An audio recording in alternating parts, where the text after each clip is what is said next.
Moscow.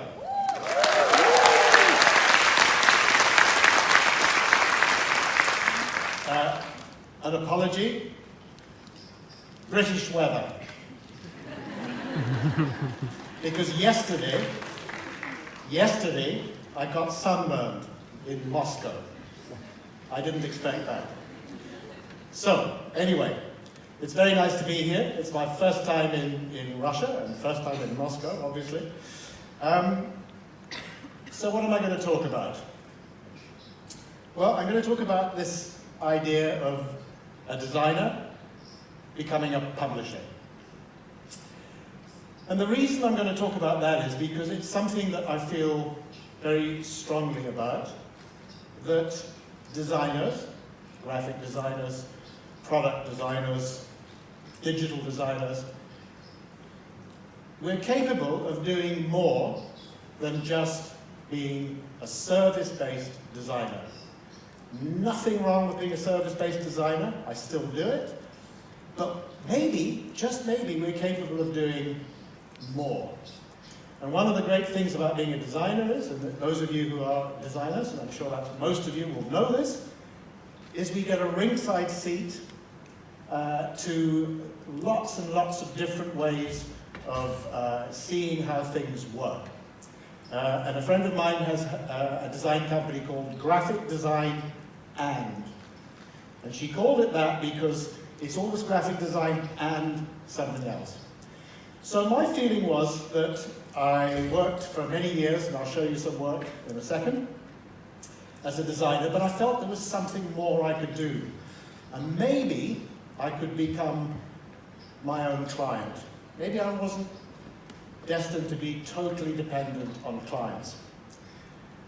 And in my time as a designer, three big changes, maybe more, but I'm going to talk about three. Three big changes have occurred. And this is the first one. Now, we saw in Greg's film, Fritz, who will talk later, every time I look up there, I see something horrible. Before this machine, designers did everything by hand. And that coordination of eye, hand, and brain was the way that designers worked. And then when this thing came along, everything changed. We had to find a new way of working. So designers, in many ways, designers had to retrain, had to find a new way of working. And also the clients changed, because the clients knew that changes were quick and cheap, so everything changed. So that was a big change in my life. The second one was this, the internet.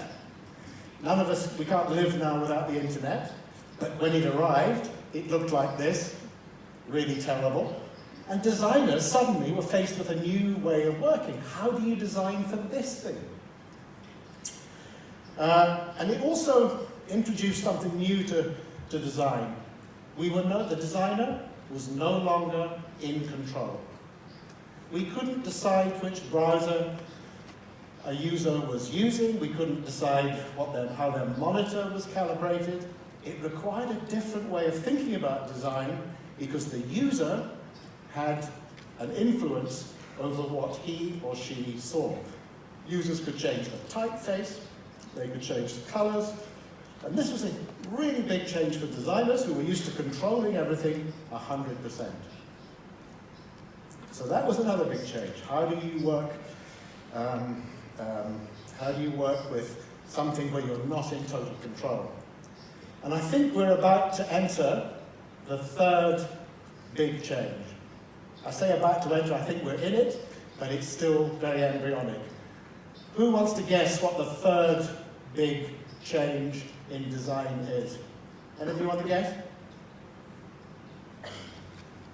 Augmented reality? Very close. Very close. Augmented reality, but I think the full AI. I think that is already here. There are people saying they have AI programs that will design your website.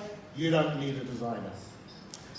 I also think that AI will replace a lot of activities that designers currently do. I think there's no question of that. And a guy came to see me about a year ago, and he devised or was working on a voice-controlled AI design system. So the CEO of the company, the marketing director, can sit at the computer and say, design me an ad. No, change the colors, and it all happens in real time. And because of machine learning, every time somebody uses this system, it gets better. So anyway, AI is here, and it's coming, and it will affect all of us. But I'm an optimist. I don't think this is any reason to start changing our profession. But I wonder if in the years to come, we'd have to think about how we can use design to do other things. And for me, that was publishing.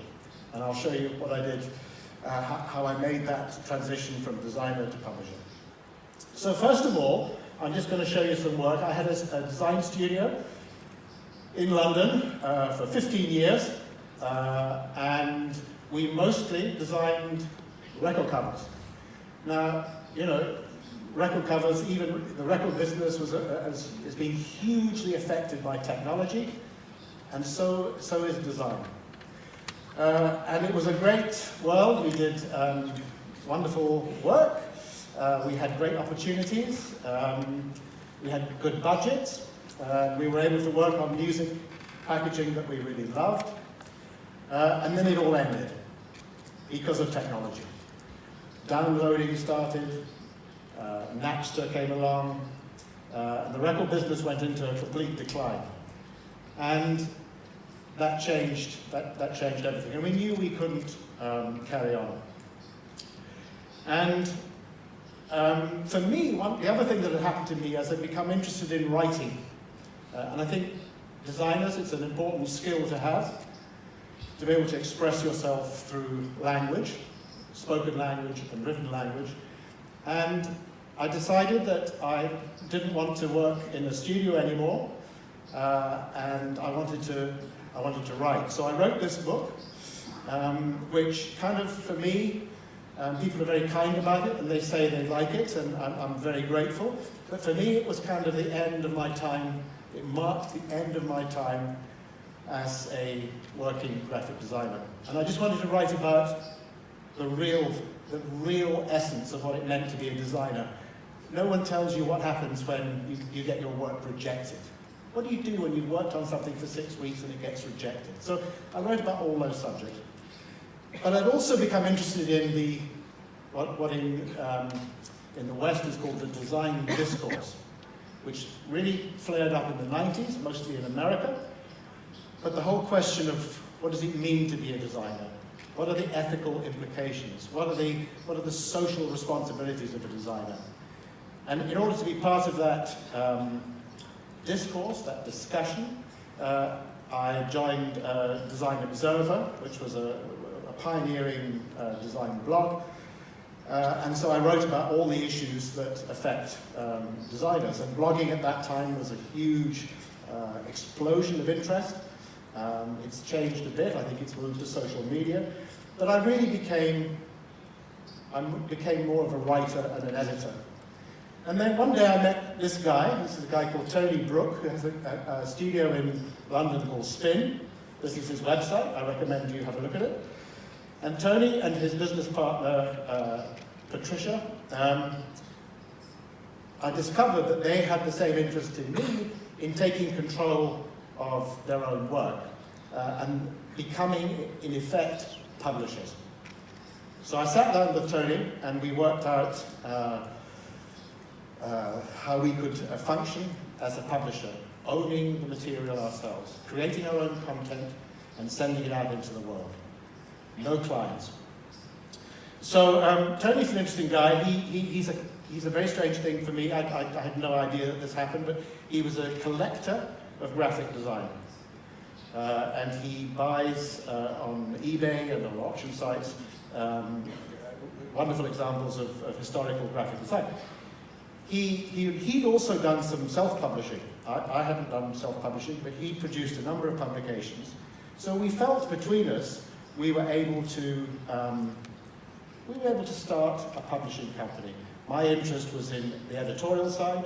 Tony the design side, and Patricia was the business side. How do we make money? How do we stop going bankrupt? So we made this decision, let's start a publishing company. And then I thought, well, I'd better go and speak to some people. I'd better go and find out if this is a really good idea. We like it, but who else will like it? And I went to see the guy who runs this shop. This is a shop in London. Some of you might know. If you go to London, go to this shop if you like design. It's a shop called Magma, and run by a very smart guy, just selling graphic design and visual culture books. And I said, Mark, I'm going to start a publishing company. And he said, don't do it. I said, why? Designers like books. And he said, no. He said, the business has changed. He started in, I think, 1992. His business soared. He was selling books, huge numbers of books. And then something happened that meant people stopped coming into his shop. Does anybody want to guess what that might be? What happened in about 2000 that meant people stopped buying design books? Yeah, internet, yes, definitely the internet, but something else, some aspect of the internet.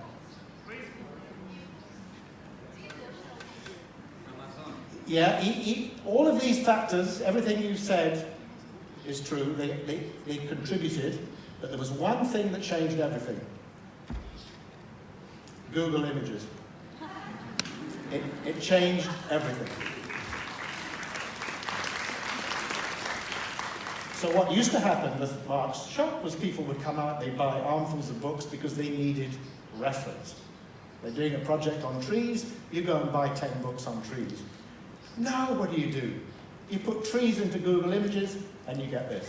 So Mark said, don't do it. But then I thought, I've never been to a graphic design studio that doesn't have this.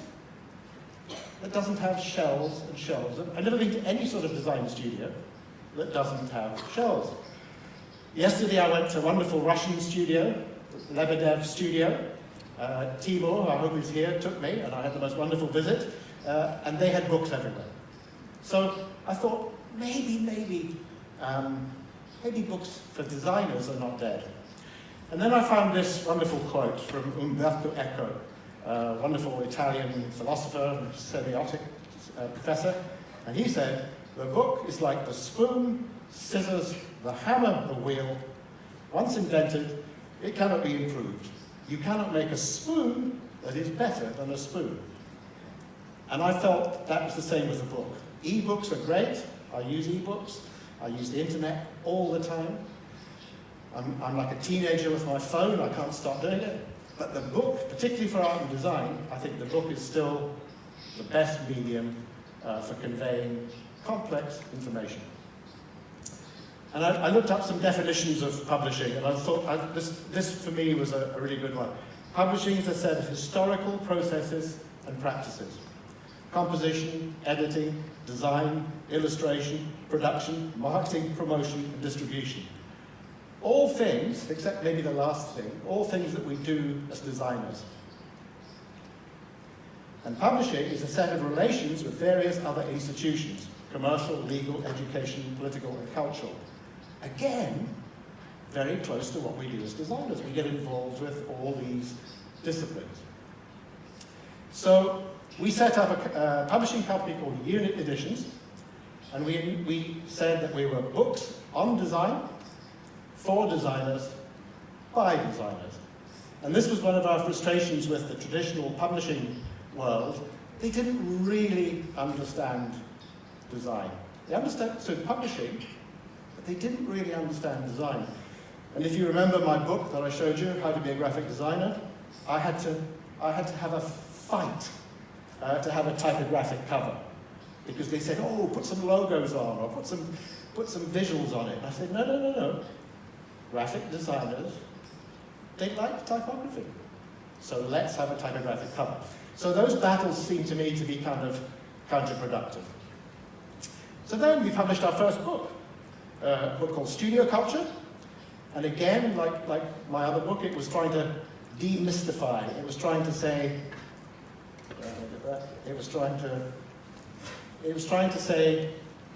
lots of people, when they graduate today, they have to start a studio straight away. It used to be you would work for 10, 20 years, and then you'd start your studio.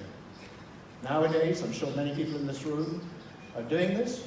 You graduate from your college, your university, your design school, and you start a studio because you can do it now. But how do you do it?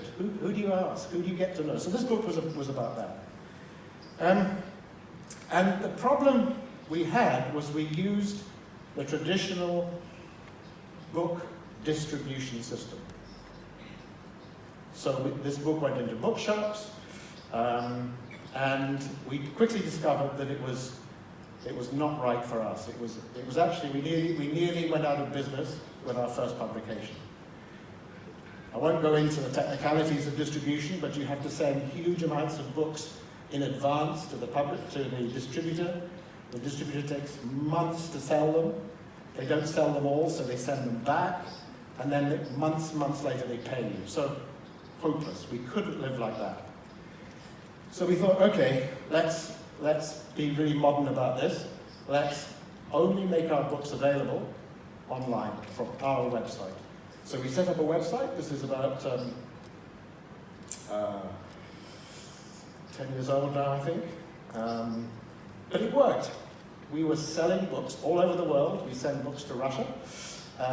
And people order them online. We're like a mini Amazon. We're like tiny Amazon. We sell everything online.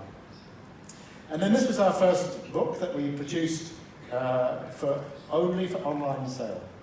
So the only way to get this book, it's sold out now, it's long gone, but this was our first book, and it's a book about a subject called supergraphics, which is looking at the way graphics are applied to architecture. And this did extremely well. We sold out very quickly, and we knew that we could survive. We're not going to get rich, but we'll survive. So this is our website today, and we're coming, next year is our 10th anniversary, so we've lasted for 10 years. Social media is really vital to us, telling people what we do and what books are available. Social media, very important, probably wouldn't exist without it. This is Instagram, and it's actually our old studio. We've just moved, but this is our studio. And we work Unit Editions and Spin, Tony's company. They're in the same premises. And editorial staff sit next to designers, and the two are very integrated. Of course, being a tiny micro publisher, we have to have all our books. We don't have a warehouse, so all our books are on our shelves. And this has changed. We now actually have a place that we send our books to. But this is on Fridays, the printer would deliver books, and we have to load them off the van, off the truck, and then we put them in parcels and send them all over the world. So we don't do that. It's the only thing we don't do anymore. We have a facilities company, but we control everything. We also, all the content for our books, we photograph ourselves. So we have a studio. And something that's become really important, and I'll show you an example of this later, a Russian example of the power of an archive. Archives are really important. You saw in Greg's film how wonderful stuff is being kept. If that stuff is not kept, then we lose a real sense of history. So I'm just going to very quickly take you through a typical book. It's a book about a man called F.H.K. Henrien, who's German, and I think he worked in England. He came to the UK after World War II, and I think he's the most important British designer ever. And without him, I think British design would not be what it is today. He's more important than Neville Brody, more important than Peter Saville, this wonderful man, F.H.K. Henrien. So, Henrien kept everything. He never threw anything away. So everything was stored in an archive in Brighton, in the south of England. And we started the process of designing a 500-page book. So we had thousands of images, all of which have got to be carefully gone through. We begin to edit the process. These are the images we want to use. the research phase takes place. And those of you who design books, those of you who design anything will know this, but I'm just going to show you, I just want to take you through this to show you the commitment and the depth of the time it takes to do this stuff. So we're researching, we're beginning the design process, it's endlessly tweaked and changed. We're very passionate about the relationship between text and image. How do you get that absolutely right? You see a wonderful image on a page, you want to know what it is, you shouldn't have to go looking for it. So we're getting closer to final design. Then we print all over the world, but initially we were printing in China. So we're looking at cover materials, and eventually, as if by magic, we get a book.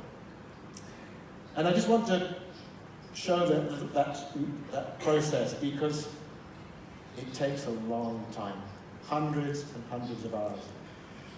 And if it's going to be a really good book, if it's going to be a book that contains all the information you need to know, there's no way you can avoid that, making that commitment. And we don't have a client to pay for it. It depends entirely on our ability to sell this book. But that's what we do. We make the commitment. And this is the finished book. He was a real pioneer of information design. This looks old-fashioned now, but this was revolutionary stuff. But what he really was, and why he's a very important person, was he was one of the European pioneers of corporate identity. And this is his famous identity for KLM, the Dutch airline, and it's still in use today. I think it's the only airline that has never changed its identity. This to me could have been done yesterday. It's a company called Blue Circle Cement, and all he did was make a blue circle. And that to me is super modern and super relevant. So that's an example of a book that we did. We do posters, which we sell, and essentially we see ourselves as a kind of hub for designers. We produce I think we've produced now 40 books on a wide variety of subjects, and we see ourselves as kind of this hub, this center for designers. Okay, so I'm going to give you, I don't know how long the time is, I'm supposed to have a timer here, but I'm going to just do 3 case studies now, and as you'll see, the third one is Russian, and it's our most new title, and I'm so proud of it, I'm really pleased with it. Okay, so the first one we're going to look at is this guy, Vaughan Oliver. Do people know Vaughan Oliver? No? One person? No? Okay. Check him out. He's a really interesting and very adventurous designer. And he's still working, he's still very active, and he does mostly music work. Not always, he does some other work, he does music work. And he's finally collected all his work. He started an archive. This work exists in an archive just outside London.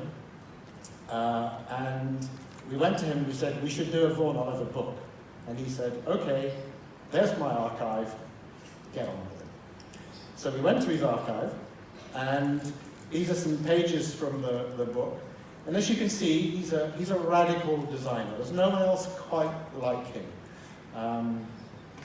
He kind of avoids all the cliches of design, and he just does what he thinks is right. And he worked for a record label called 4AD, which the Pixies and one or two other famous acts were on. But his work is super expressive, super rich. This is a book he did with a Japanese designer. And he's most famous for his record covers. He did these wonderful record covers, and these are famous all over the world, except in Russia. But you can see his work this is not commercial work. This is passionate, sensitive, personal expression. It's work that comes out of he's very clear that he's not an artist. He's very clear that he's, oh, I've just seen my time, okay. He's very clear that he's not an artist, he's a graphic designer. He wants his work to be appropriate for the subject matter. But as you can see, it's rich. It has the look and the appearance of art. And then he did, before, I mentioned earlier, before digital, that everything was made by hand. And these are called PMTs, photomechanical transfers. And they were made in the darkroom by designers to generate typography and imagery. And everybody, when they did this, they threw it, once they'd used it, they threw it away. Vaughan kept every single one. So that we've published 2 books, and they both, the second one celebrates his use of the PMT camera. It was designed just to copy type. It's like a photostat machine. You just copy type. But he used it, he misused it. He didn't do what he was supposed to do with it, and he produced this wonderful, wonderful work. So richly, richly expressive work. And Vaughan Oliver, I think, for me, is an example of someone who has taken graphic design and pushed it about as far as you can go. So I recommend that you look into his work, study his work. It's all over the internet. He's a remarkable individual. So the next case study I'm going to show you is Paula Scher. And Paula, I'm sure more of you know Paula Scher than Vaughan Oliver. But Paula is a remarkable graphic designer from the USA. She's a partner in Pentagram, the big design company. And she for me offers a similar but different way of working to Vaughan Oliver. Most of Paula's work is for big clients, big American clients. But she also has an amazing ability to turn, and this for me is the key to Paula, she has an amazing ability to turn ordinary work, commercial work, that most of us would think, yeah, okay, I'll do it, it's an okay job. Paula has a way of making what seems like a very ordinary job and making it into something really great. And I think for young designers, for all designers, it's an important lesson, because we often look at something and think, this is not interesting, or I don't like this. But the designer's job is to make it into something interesting. And so the book we've done on Paula, she talks about her ability to take the ordinary and make it extraordinary. So I'll show you some of her work. This is the book cover. This was a special deluxe edition that we made. You can't buy this, it sold out very quickly. It's a collector's edition. And the other interesting thing was that she decided she didn't want to design her own book, because a lot of designers find it very difficult to design their own work. How can you be objective about your own work? So she very bravely just handed everything over to us and said, you guys do it. She could do it. She's already done one book of her work in the 90s. But she had enough vision and enough confidence to say, you do it. So I did a long interview with her, which is a very, very interesting insight. She's very honest and very open. She talks very frankly about her work and her thinking.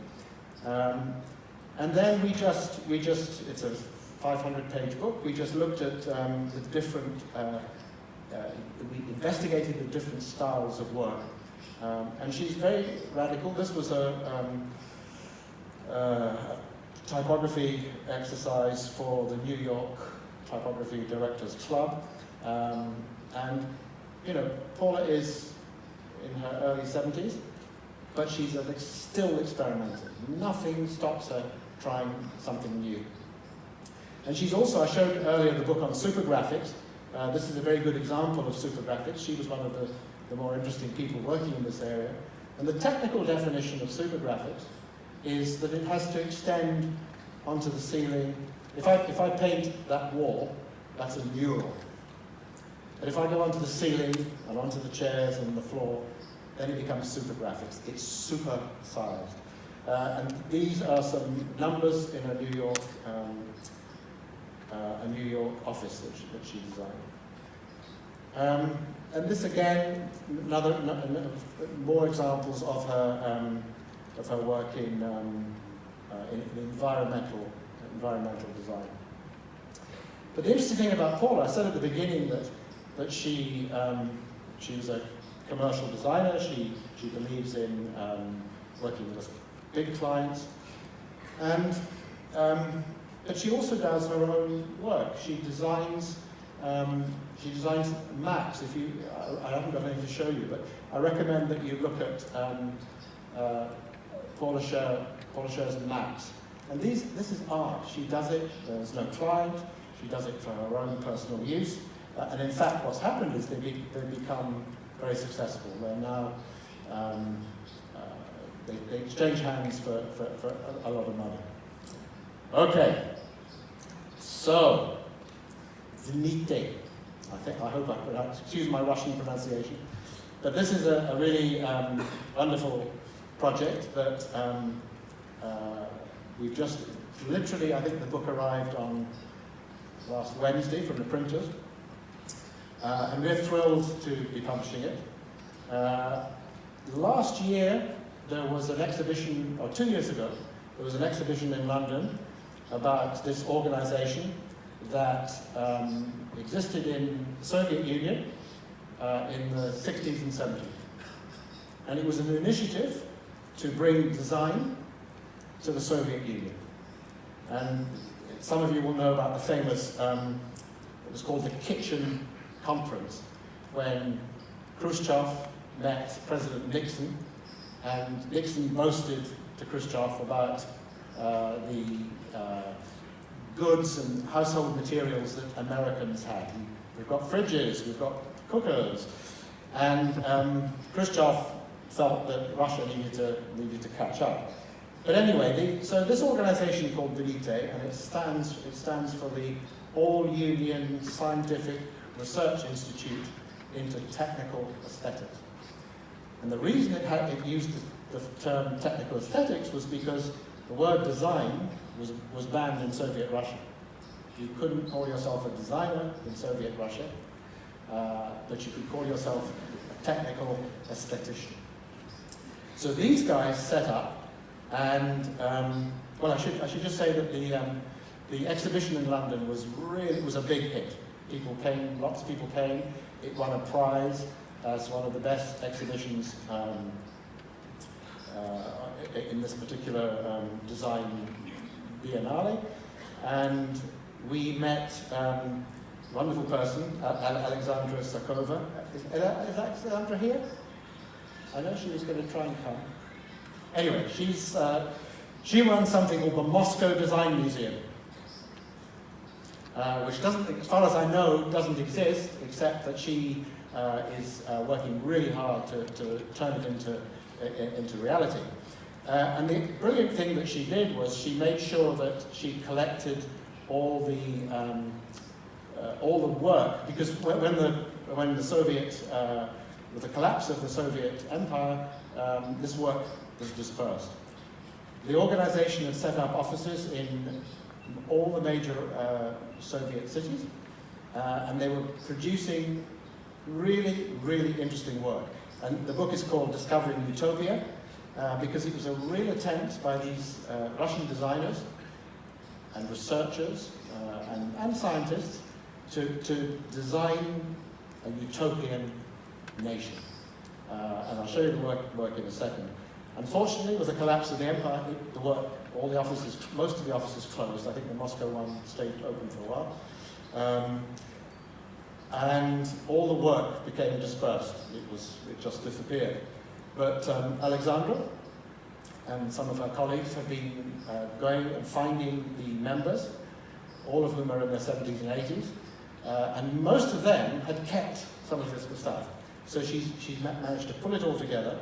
It's the most amazing body of work, but the really sad thing is that very little of what they designed ever got made. Most of it just exists as prototypes. This is a good example. It only ever exists as a prototype, and they didn't get made. And the reason they didn't get made was the factories in the Soviet era couldn't cope with the radical nature of the design. And some of the design is absolutely extraordinary. I mean, it's just amazing. And when the show was on in London, people were queuing up to see this work because it's extraordinary. But very sad to say that it's very little of it exists.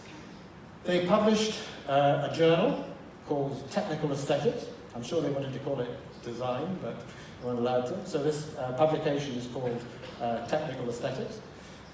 And graphically, it is absolutely fabulous. It's a stunning, stunning example of graphic design from the 60s and 70s, actually into the 80s. I think this is 81. So they lasted quite some time. But graphically, it's as good as anything anywhere in the world.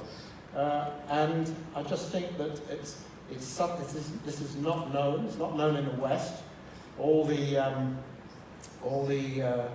Western histories of international design, none of them mention it. It doesn't get mentioned in the main design histories of the world.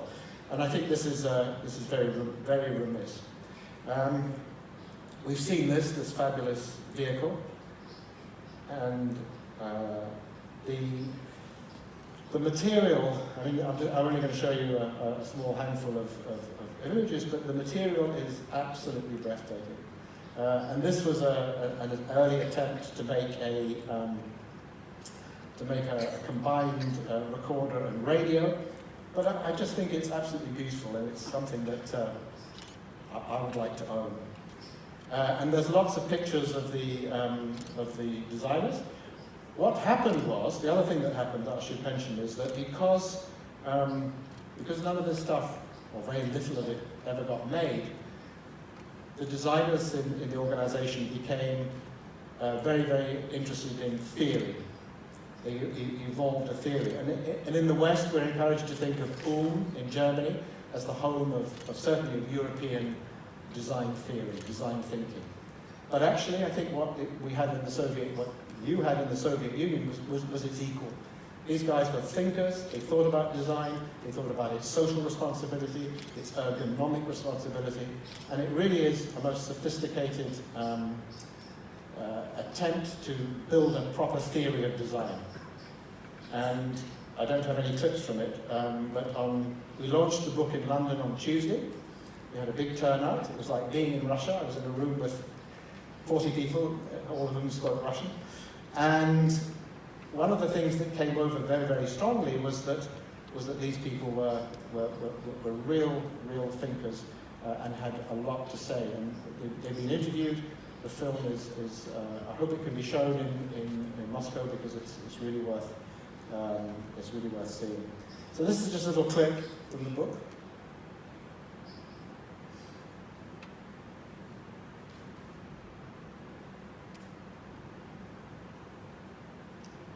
And I just maybe end on, I've never done this before, I've actually ended early. I normally have people saying, get off. But this was a quote that I found by a man called William Morris, who was a Victorian, 19th century designer, a real pioneer in design. And he said, "The picture book is not, perhaps, absolutely necessary to man's life, but it gives us such endless pleasure, and it is so intimately connected with the other absolutely necessary art of imaginative literature, that it must remain one of the very worthiest things towards the production of which reasonable men should survive." So that's a very grand claim, but I think what he's saying is that the book is he was saying it in the 19th century. He designed books, wonderful books, and he designed typefaces. And I think he's saying there's something inherently noble and good about a book. the materials that go into it, the thought that goes into it, the work that goes into it, and the fact that we can learn. Books are still the most important way from learning. And as I've said already, I'm completely digitized in my life. I can't live without the internet. But I still think there's a place for the book. So maybe just to end on, I just hope that this description of my journey through as a graphic designer with a studio, I just had this feeling that maybe by being a designer, I'd learned enough about the world, about business, about culture, that maybe I could go beyond just waiting for the next job to come in. And I loved being a commercial designer. I still do a little bit of it. But I just felt, and I feel it with most of the designers I meet, that they're capable of more. And if the dystopian scenario of AI comes along, when thousands of us are not needed anymore, we're going to have to use the skill that we have as a designer, skills we've learned, to maybe do something else. So I'm not a pessimist. I don't think AI will it's not going to destroy us. I showed you the other inventions, which, when Apple was launched, Apple said, you don't need a designer anymore, you could just use this machine and this software. That didn't happen. In fact, the opposite happened, and we became, more and more designers enter the field. So I'm not a pessimist, but I think we have to be always vigilant and cognizant of the future. So I'm finishing early, but that's it. Thank you.